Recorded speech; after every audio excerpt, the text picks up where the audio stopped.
sodaatee malmalu si argee qubattee manaan galu jaalalli kee na qabee barana furmaata dhabee agarana si gaafachuu sodaatee malmalu si argee qubattee manaan galu si argee qubattee manaan galu ilamee ilamee ila.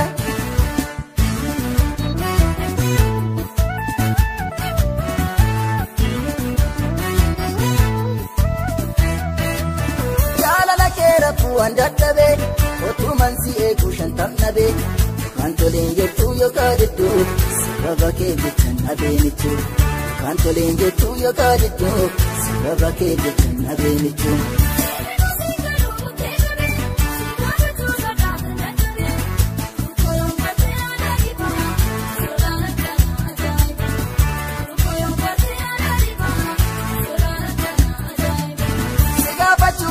Jedhee shakkee taa'ee qubachuu koo mannaan sokkee sibiraa baduu fi nagaan egaa boqonnaan qabu nagaatti kaa sibiraa baduu fi nagaan egaa boqonnaan qabu nagaatti kaa.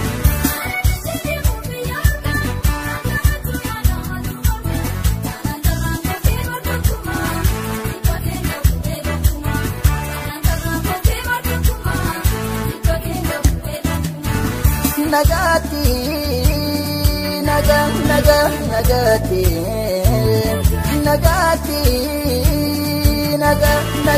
Nagati otu wal jaalannu gargar baana kamaan malli otu wal jaalannu gargar baana kamaan malli otu wal jaalannu gargar baana kamaan malli otu wal jaalannu.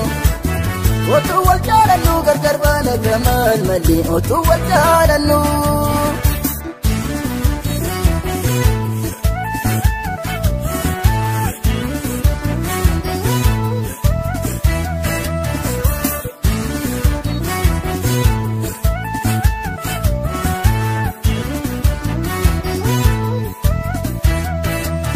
Loe dhufan jira lalisee yaadni keenya baay'ee rakkisee bareedduu kameessee waan.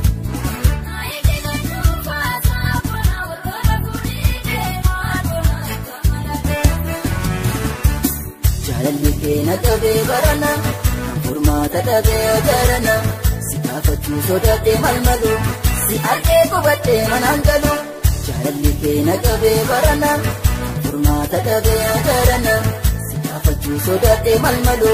Si argee qubattee manaan galu si argee qubattee manaan galu ilamee ilamee ila.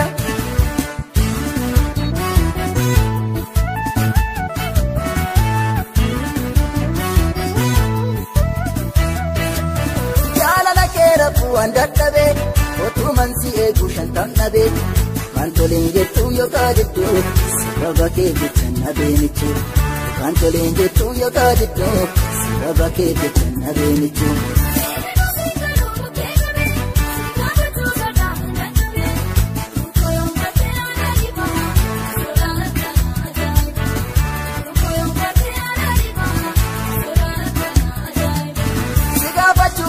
Jedhee shakkee taa'ee qubachuu koo mannaan sokkee sibiraa baduu fi nagaan egaa boqonnaan qabu nagaatti kaa sibiraa baduu fi nagaan egaa boqonnaan qabu nagaatti kaa.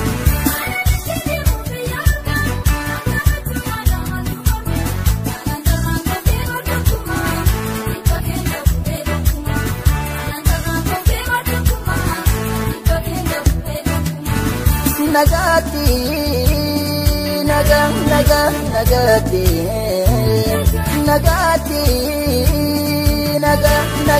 Nagati otu wal jaalannu gargar baana kamaan malli otu wal jaalannu gargar baana kamaan malli otu wal jaalannu gargar baana kamaan malli otu wal jaalannu gargar baana kamaan malli otu wal jaalannu.